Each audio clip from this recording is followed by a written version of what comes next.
Hai gengs, balik lagi di Fin Station. Apa kabar semuanya? Sehat? Mimin kali ini akan kabulkan deh permintaan dari kalian semua yang pada request tentang Ijiso bang, Ijiso bang, Ijiso dong, bang Ijiso. Dulu Mimin sempat nolak ya karena minimnya data, but it's okay, yang ada aja Mimin buat deh. Dan kali ini Mimin putuskan untuk membuat profil dari Ijiso, yang kalian semua sering sebut si gemoy kan. Oke lah, mari kita mulai. 안녕하세요. KGC 인삼공사 배구단 이지수입니다. 이번에 Ijiso lahir pada 18 Juni 2003 di Suwon, Korea Selatan. Ijiso berposisi sebagai middle blocker dan bertinggi sekitar 183 cm yang tercatat. Kenapa Mimin bilang yang tercatat ya? Karena dulu Ijiso ini pernah tes ke dokter di sebuah rumah sakit. Kata dokternya, lempeng pertumbuhannya itu terbuka lebar, sehingga saat SMA aja dia bisa tumbuh 7-8 cm. Dan Mimin yakin sekarang kayak udah menyentuh 185 cm-an lah. Cuma yang tercatat secara resmi adalah 183 cm. Gila, tinggi banget. Anyway, kini Ijiso aktif sebagai pemain Red Sparks Jongkwanjang. Berbeda dengan kebanyakan atlet voli Korea lainnya yang memulai mengenal voli sejak mereka duduk di bangku SD, Jiso justru baru bermain voli sejak tahun ketiganya di SMP. Jadi itu terhitung telat banget sebenarnya. Jadi di saat yang lain aktif latihan di SD, Jiso masih main binder, main balon tip yang diemut-emut tuh, beli gulali, makan es goreng, judi bola. Bahkan setelah lulus SD dan dirinya masuk ke Gunwon Middle School atau yang lebih dikenal Gonjong Middle School, dirinya belum tertarik dengan bola voli sama sekali. Nah, barulah di tahun ketiganya di Gunwon, Ijiso mulai sedikit tertarik dan mulai memainkannya. Terlebih tinggi tubuhnya juga sudah mulai menjulang melebihi tinggi teman-teman sebayanya. Karena Ijiso mulai merasa asik dan nyaman dengan bola voli, dirinya pun memutuskan dengan bulat bahwa dirinya akan melanjutkan sekolah di SMA yang mendukung minatnya di olahraga voli. Akhirnya pada tahun ajaran 2019-2020, Ijiso masuk ke Hanbom High School dan Jiso adalah kakak kelasnya Che Hyoso. Prestasinya di Hanbom juga terbilang sangat mentereng. Dia pernah dinobatkan sebagai the best middle blocker saat menjuarai CBS turnamen pada tahun 2019 dan juga memenangkan Attack Award sekaligus menjadi juara 2 di kejuaraan antar kategori di tahun 2020. Gak hanya itu, dia juga meraih hadiah utama sekaligus menjuarai kompetisi bola voli SMA Putra dan Putri Nasional Piala Taebeksan pada tahun 2021. Waktu itu SMA Hanbom menang atas SMA Putri Seoul dan yang gokil SMA Hanbom itu sama sekali gak terkalahkan hingga mencapai final. Di tahun yang sama, Ijiso juga harus memulai mempersiapkan draft pemain baru V-League 2021-2022. Meskipun dia agak terlambat dalam memulai bermain voli ya, namun dirinya begitu percaya diri dan dengan pengalamannya di SMA dia sangat yakin karirnya akan bagus. Oh ya, panutan Ijiso adalah Yang Hyojin dari Hyundai Hillstead yang berposisi sama ya sebagai middle blocker. Oke, akhirnya Ijiso pun mengikuti draft rookie V-League musim 2021-2022 pada putaran pertama pilihan ke-7 dan resmi bergabung dengan KGC Ginseng Corporation. Pelatih KGC saat itu, Lee Yong-taek, menominasikan Ijiso dari SMA Hanbom karena kemampuan blockingnya yang bagus. Pelatih Lee Yong-taek sangat memikirkan masa depan tim. Dia sadar bahwa KGC saat itu memiliki middle blocker yang sangat bagus. Ya sebut aja Han Song-yi, Park Eun-jin, Jong Ho-young, Nah Yun-so dan lain-lain. Namun daripada itu, pelatih Lee Yong-taek memikirkan jika suatu saat Han Song-yi pensiun, siapa yang bakal menjadi penerus?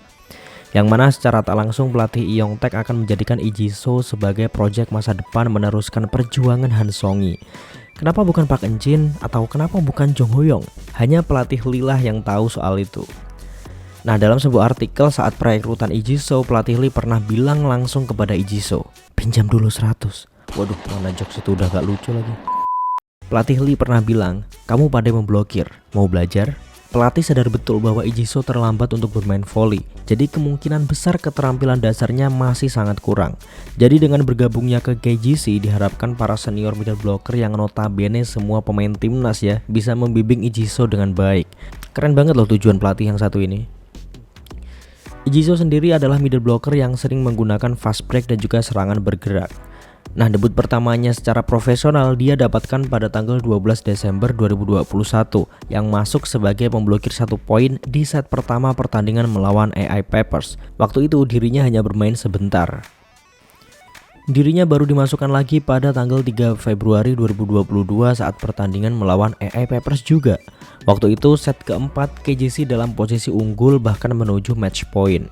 Dia akhirnya mencetak 1 poin profesional pertamanya setelah melakukan serangan bergerak hasil umpan cantik dari Yom Hyeson. Murni di musim debutnya dirinya hanya bermain 2 kali dan menyumbang 1 poin. Di jeda musim, dirinya terpilih untuk mewakili Korea di FIC U20 yang waktu itu diselenggarakan di Semey, Kazakhstan. Dia berperan aktif sebagai starting center team. Lee Ji-soo setim dengan Kim Se-in, tapi waktu itu Kim Se-in masih belum di Red Sparks ya, masih di High Pass. Gak hanya Kim Se-in, Lee Ji-soo juga setim dengan Kim Se-bin yang sekarang main di High Pass. Sayang waktu itu Korea hanya menempati posisi keempat, yang mana ini tidak sesuai target. Kali itu Korea harus kalah dari Thailand di perebutan tempat ketiga. Nah sebenarnya Lee Ji-soo akan dinobatkan menjadi salah satu dari 7 pemain terbaik turnamen tersebut. Namun karena kalah dari Thailand, posisi itu pun direbut oleh pemain Thailand bernama Thunyapu Nantichan. Nah ada cerita menarik saat berakhirnya turnamen Asia tersebut. Jadi saat Lee Ji-soo mengikuti turnamen, timnya yakni Jong Kwanjang sedang mengadakan pemusatan latihan di Pulau Jeju. Sehingga setelah pulang dari Kazakhstan harusnya Lee Ji-soo segera bergabung nih. Tapi nyatanya dia menghabiskan waktu yang lebih lama sebelum pulang. Alhasil mau tak mau Lee Ji-soo harus terburu-buru menyusul teman-temannya ke Jeju. Jadi waktu itu dia mendarat di Bandara Incheon pada tanggal 13 pagi nih. Garis bawah ya, pagi. Terus pulang ke Suwon, kampung halamannya dengan cepat-cepat. Di sana pun dia akhirnya langsung meminjam mobil emaknya dan langsung menuju ke Daejeon di markasnya Jong Kwanjang untuk mengambil barang-barangnya di locker. Setelah itu langsung pergi lagi ke Bandara Cheongju. Sialnya di bandara dia telat lagi yang akhirnya ketinggalan pesawat deh. Dan harus menunggu sekitar 2 jam lagi. Setelah dengan semua keribetan tersebut akhirnya dia sampai di Jeju pada tanggal 13 malam. Jadi waktu keburu-buruan itu dilakukannya hanya dalam waktu sehari. Gokil. Dan ini adalah pengalaman yang tak akan pernah Ji-soo lupakan seumur hidupnya. Oke, kita memasuki musim 2022-2023. Kadang-kadang dirinya tampil sebagai pemblokir 1 poin. Namun karena lini tengah KGC secara persaingan begitu kuat ya, Lee Ji-soo pun tak banyak mendapatkan kesempatan. Di sisi lain hal ini bagus karena berarti dia bergabung dengan tim yang seniornya keren-keren. Nah ditambah kehadiran Coach Ko Hye-jin di masa depan, kemampuan blocking Ji-soo yakin pasti bakal lebih bagus karena secara Ko Hye-jin adalah seorang middle blocker juga. Tapi di satu sisi juga merugikan karena dia akan minim jam terbang.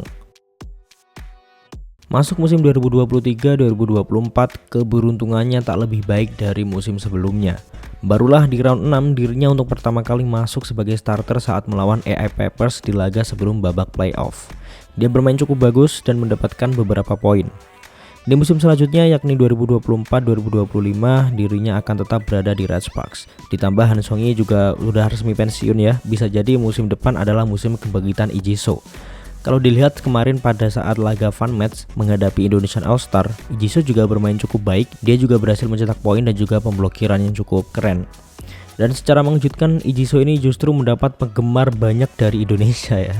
Emang orang kita kalau lihat yang bening-bening mah langsung di follow. Ya Mimin juga sih. Dia bahkan mendapat julukan dari para pecinta voli tanah air sebagai si gemoy. Dan ya itu dia sedikit profil tentang si gemoy Lee Ji-soo yang kalian idam-idamkan kan. Yang request jangan lupa subrek tuh ya, lupa ada ini udah Mimin buatin nih. Ya mungkin segitu dulu aja ya. Mimin yakin kalian semua paham karena data Lee Ji-soo nggak begitu banyak ya. Jadi ya sekian dulu aja. Terima kasih banyak semuanya. Mimin undur diri dulu dan sampai jumpa di konten profil pemain selanjutnya. Bye. I know you told your friend you're not okay, and tell me what's wrong and why you never said you felt that way. And guess you're trying to stay strong and fake a smile until I look away. But I've known you too long, it hurts to watch your blue eyes fade to gray as you fade away, as you fade away. Yeah, I'm about to fade away.